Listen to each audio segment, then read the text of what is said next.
আসসালামু আলাইকুম, কেমন আছেন সবাই? আশা করি সবাই ভালো আছেন। আল্লাহর অশেষ রহমতে আমি অনেক ভালো আছি।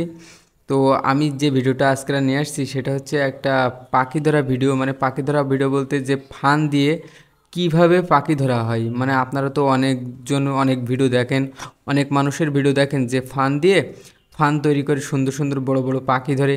তো আজকে আমিও চলে আসছি যে আপনাদেরকে এরকম ফান বানিয়ে তারপর পাখি ধরার টেকনিক শেখাবো। তো প্রথমে আমি ফান বানাই নেব। তার জন্য আমার কিছু কঞ্চি কাটা লাগবে, অথবা বাঁশ, অথবা আপনারা ওই যে লোহার ওই যে ব্যাকে যেগুলো স্টিল না কিন্তু ওই যে রড মতো, ওইগুলো নিয়ে নিতে পারেন দোমানো। আর কুঞ্চিও নিতে পারেন বাঁশের। আমি নিয়ে নিলাম কুঞ্চি। আর যেহেতু আমাদের গ্রামে বাড়ি সেহেতু আমরা কুঞ্চি দিয়ে ফান বানাবো। তো আমি ফান বানানোর টেকনিক আপনাদেরকে সুন্দরভাবে দেখাই দিচ্ছি। তো এইভাবে আমরা ফানটা তৈরি করব। তারপরে হচ্ছে আমরা নিয়ে যে জায়গায় দেখবো যে পাখি, অনেকগুলো পাখি আছে আশেপাশে, সেই জায়গা থেকে একটা লোকেশন দেখে সেই জায়গায় আমরা ফাঁদটা পাতবো।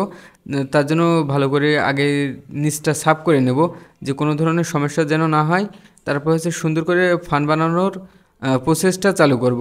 তারপরে যেটা হচ্ছে লাম্বা হয়ে যাবে সেটা আমরা সুন্দর করে কেটে নেব এবং সুন্দর করে পাতার চেষ্টা করব। যদি আমরা ফান পাততে নাই পারি, যদি সঠিকভাবে ফান পাততে নাই পারি, তাহলে তো আমরা ফান পাততে পারবো না। আর ফান যদি সুন্দর করে নাই পাততে পারি তাহলে তো পাখিও বাঁধবে না। তো আমরা সুন্দরভাবে ফান পাতার কাজটা শুরু করে দেবো।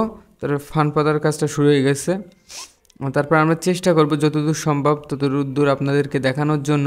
আর আপনারা একটা কাজ করবেন, যেহেতু আমার একটা ছোট্ট চ্যানেল, ছোট্ট ভাই, সেহেতু আমার ছোট ভাই হিসাবে একটা সাবস্ক্রাইব অবশ্যই আমার চ্যানেলে করে দিবেন। যে ভিডিওটা দেখতেছেন এই ভিডিওটা কিন্তু ফুল দেখবেন, এতে আপনারা কিছুই বুঝতে পারবেন না। ফুল দেখবেন আর আমার চ্যানেলে একটা সাবস্ক্রাইব করে দেবেন। আমার ছোট্ট পরিবারটাকে আপনারা বড় করবেন এবং আপনারাও কিন্তু আমার পরিবারের একজন মানুষ। তো দেখেন আমি ফানটা পাইতে নিলাম। তারপরে ট্রাই করবো যে আসলে ফানে বাঁধে কিনা। আমি তো ভুয়া মনে করেন যে স্ক্রিপ্টেড ভিডিও করে তো আপনাদেরকে আর মন জয় করতে পারবো না, সেহেতু আমি আপনাদেরকে দেখানোর জন্য আগে চেষ্টা করে নেব, ট্রাই করে নেব যে ফান পাতার কাজটা আসলে ফাঁদে কাজ করে কিনা। সেহেতু আমি আঙুল দিয়ে দেখাই নিচ্ছি আপনাদেরকে। এবার তারপরে ফাঁদটা পাইতে দেবো সুন্দরভাবে। পাইতে তারপরে আমি কিছুক্ষণ অপেক্ষা করতে থাকবো। আর যদি আমি ফানের আশেপাশে থাকি তাহলে কিন্তু পাখি দেখে চলে যাবে, পাখি আর আসবে না। আর পাখি যদি না আসে তাহলে কিন্তু ফানে বসবে না, আর ফানে না বসলে কিন্তু পাখি বাঁধবে না। সেহেতু আমি ফাঁদটা ঠিকঠাক পাইতে একটা নির্দিষ্ট স্থানে চলে যাব। নির্দিষ্ট স্থানে চলে যাব, নির্দিষ্ট স্থান থেকে আমি দেখবো এবং দূর থেকে দেখবো যে আসলে পাখি বাঁচছে কিনা। তো সেই জায়গা থেকে আমি পাহারা দেব।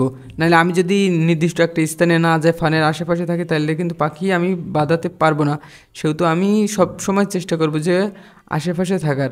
তো অবশ্যই যে দেখলাম যে একটা পাখি বেঁধে গেছে। তো আমি ছুটতে ছুটতে আসার পরে দেখলাম যে আসলে পাখিটা বাজছে এবং এটা হচ্ছে ডঙ্কুর পাখি অথবা ডাক পাখি। তো গাইস অবশেষে ফান পাচ্ছি। ফান পাতার পরে আমি দেখছি যে ওই জায়গায় ছিল পাখিটা। দেখছি যে এই দিক থেকে উড়ে গেছে। তারপরে দেখছি যে ওই জায়গায় গেছে। তা ভাবলাম এই জায়গায় ফাঁদ পাতি। তো এই দেখেন পুঁটি মাছ দিয়ে সুন্দর করে একটা ফাঁদ পাচ্ছিলাম। এটা হচ্ছে ডঙ্কুর, কেউ কেউ ডাক পাখি বলেন, কেউ কেউ ফরেনার পাখি বলেন। যাই হোক, এটা বিদেশি পাখি, এটা দেশি পাখি নয়। দেখেন কত সুন্দর মাছে কামড় দিচ্ছে, কিন্তু এর খুব লোভ, যার জন্য আসছিল খাইতে। আর আমি ধরে এলাইছি। আজকে ভোজন হবে, ভোজন খাবো। দেখছো সালাম চাচা কত সুন্দর মাছ, আমার কিন্তু অনেক সুন্দর লাগবে খাইতে। আহ তো গাইস অনেক টেকনিক খাটিয়ে একটা পাখি ধরছি। তো যারা যারা আমার ভিডিও দেখছেন, ফুল দেখছেন, ওয়াচিং করছেন, তারা কিন্তু একটা লাইক করবেন এবং অবশ্যই একটা কমেন্ট করবেন। আর আমার যেহেতু চ্যানেলটা অনেক ছোট, সেহেতু একটা সাবস্ক্রাইব করে আমার এই ছোট্ট পরিবারটাকে অনেক বড় করবেন এবং অনেক এগিয়ে নিয়ে যাবেন। কারণ আপনারা আমাকে ছোট ভাই হিসাবে প্লিজ একটা সাবস্ক্রাইব করবেন এবং নিয়মিত আমার ভিডিওগুলো দেখবেন, আশা করা যায়। তো ভালো থাকেন সবাই এবং নিজের খেয়াল রাখেন। তো আজকের ভিডিওটা এই পর্যন্ত শেষ।